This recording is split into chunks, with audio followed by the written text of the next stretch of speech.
Здравейте, аз съм Кирил Трифонов. Сега ще ви представя един видеоурок за стойка на ръце.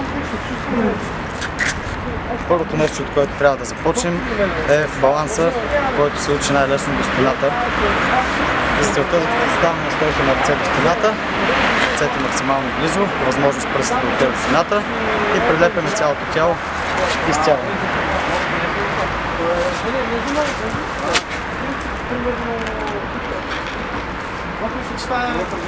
Лактите изпънати, рамената стегнати, главата, рамената, кръста, краката, всичко прямо до стената. И стягаме.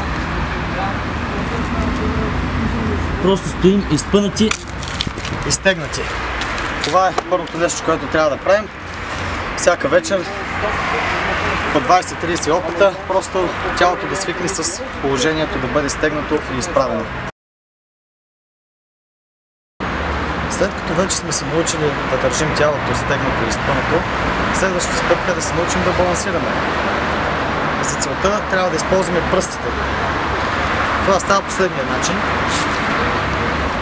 Трябва движението да дърпаме с пръстите, все едно се опитваме да сграбчим земята в шепите си.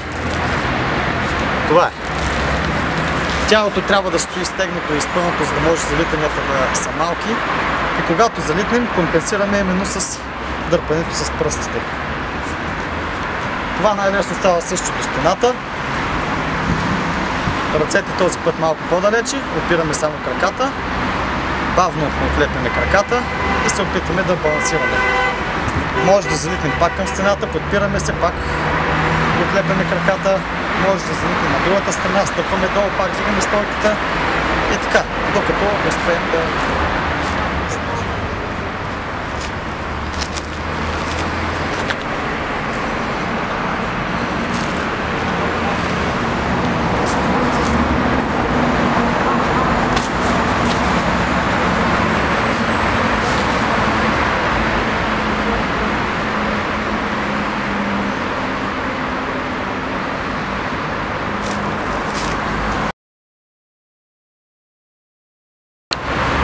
След като сме се научили да балансираме до стената, вече е време да се научим да балансираме и без стена.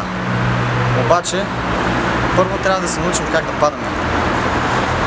При стойката на ръце има един основен риск, това е падането назад по гръб, което може да бъде неприятно. Показвам горе-долу какво може да се случи.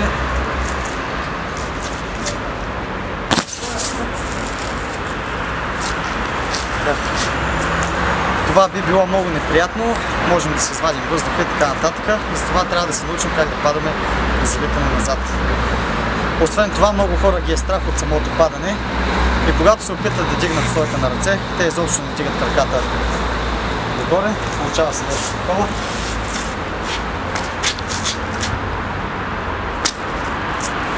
Именно защото ги е страх от залитане назад.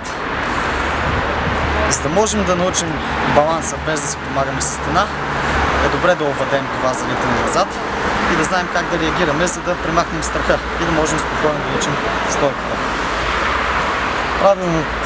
Правилното действие е това.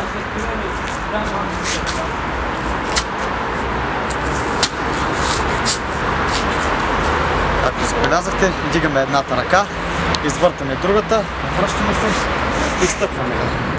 Да добавя, добре е това падане да се учи на меко, примерно на трева или в някоя гимнастическа зала, просто да е по-меко, докато освоим самото падане, няма проблем.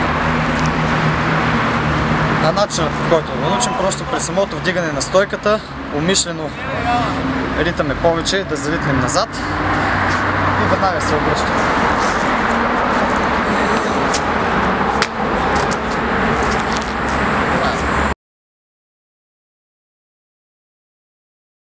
След като сме освоили баланса на стената и падането назад, вече е време да започнем с същинския баланс от стойка на ръце, без да си помагаме с стената. Правилата са същите. Ръцете на ширината на раменете, пръстите напред, тялото изпънато и стегнато, главата между ръцете и погледа надолу. Ритаме с единия крак. Не прекалено силно, за да не се обърнем, но достатъчно силно, за да успеем да дигнем краката над главата. Също баланса с пръстите, както показахме.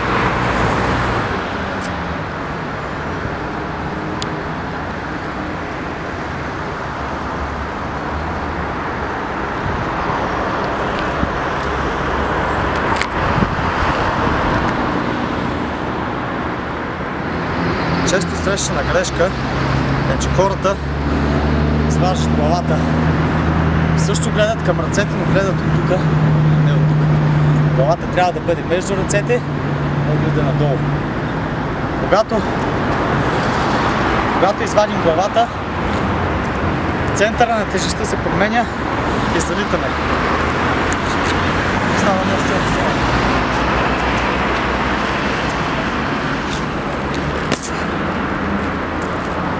Хората компенсират това, когато изкривят кръста назад. Тогава връщат центъра на тежестта между двете ръце, намират баланса, но стойката е крива и изморява много мускули.